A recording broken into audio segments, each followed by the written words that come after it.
और जय हिंद जय भारत। तो आप सबको याद होगा 7 अक्टूबर 2023 जब हमास के मिलिटेंट्स ने इसराइल के अंदर घुसकर बहुत सारे इसराइलियों को मारा था, बहुत सारा इसराइलियों को बंधक बनाया गया था और उसके बाद से ही इसराइल और हमास का युद्ध एक नया रूप ले लिया था। फाइनली हमास और इसराइल ने एक पीस प्लान साइन कर लिया है। इसराइल और हमास ट्रम्प का जो गाजा पीस प्लान है उसको एग्री कर गया है। आप देख सकते हैं खबर, great day for world says Trump after Israel Hamas agree to Gaza deal. आज सुबह सुबह ट्रम्प के द्वारा ये अनाउंस किया जाता है Israel and Hamas had officially agree to the first peace plan as US Gaza peace plan. मतलब ट्रम्प ने अनाउंस किया, इसराइल और हमास ने ऑफिशियली एग्री किया है फर्स्ट फेज पीस प्लान के ऊपर।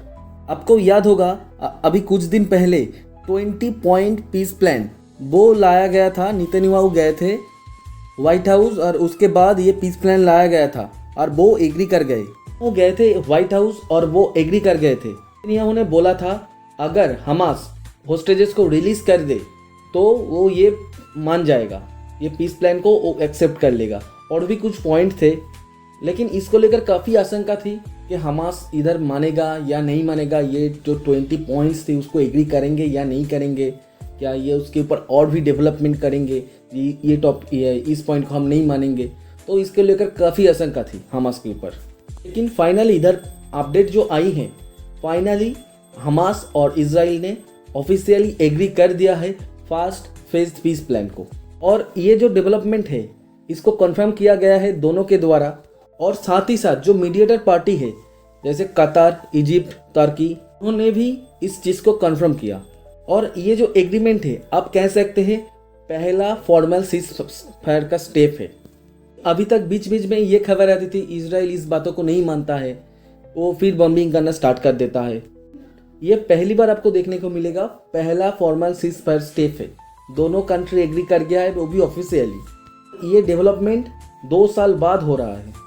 और नेतन्याहू ने भी ट्वीट किया और उन्होंने बोला ये डिप्लोमेटिक सक्सेस है और मॉरल विक्ट्री है इसराइल के लिए। साथ ही साथ उन्होंने कहा दिस इज द बिगिनिंग, मतलब स्टार्टिंग से ही उन्होंने यह इधर पर क्लियर कर दिया था इसराइल तब तक नहीं रुकेगा जब तक सभी होस्टेजेस को लौटाए नहीं जा रहा और जब तक इसराइल का गोल अचीव नहीं हो जाता। इसके बाद उन्होंने डोनाल्ड ट्रंप का धन्यवाद दिया। इसराइल और हमास के बीच में जो एग्री किया गया है गाजा पीस प्लान को लेकर, इसके अंदर जो फर्स्ट फेज है वो बहुत क्रिटिकल है। पहला फेज में क्या क्या चीज़ों को एग्री किया गया है वो मैं आपको बताता हूँ। सबसे पहला है होस्टेज रिलीफ, मतलब हमास एग्री कर गया है जितना भी लिविंग होस्टेजेस है उसको वो रिलीज करेगा। और ये जो रिलीज होगा ये इंटरनेशनली मोनेटाइज किया जाएगा और जितना भी लिविंग होस्टेजेस है उसको रिलीज करेगा।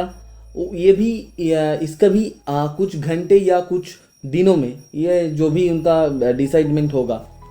और ये जो होस्टेजेस है आप सब जानते हैं ये सबसे बड़ा मुद्दा रहा इसराइल के लिए। फिर दूसरा है यहाँ पर इजरायली ट्रूप विड्रॉल। तब अगर हमास जितने भी होस्टेजेस है उसको रिलीज करता है, गाजा में जितना भी इजरायली का आर्मी है वहाँ से वो धीरे धीरे विड्रॉ करेंगे। देखिए गाजा से पूरा नहीं विड्रॉ होगा, धीरे धीरे जो कोर एरिया है गाजा के अंदर तो उधर से थोड़ा सा हट जाएगा, थोड़ा सा बैक स्टेप लेगा इसराइल। गाजा के अंदर जो कोर एरिया में उनका आर्मी डिप्लॉय है उधर से थोड़ा सा हट के वो थोड़ा सा बैक स्टेप करके पीछे आएगा, गाजा से नहीं विड्रॉ होगा। ये एक और बड़ा इंपॉर्टेंट स्टेप होने वाला है।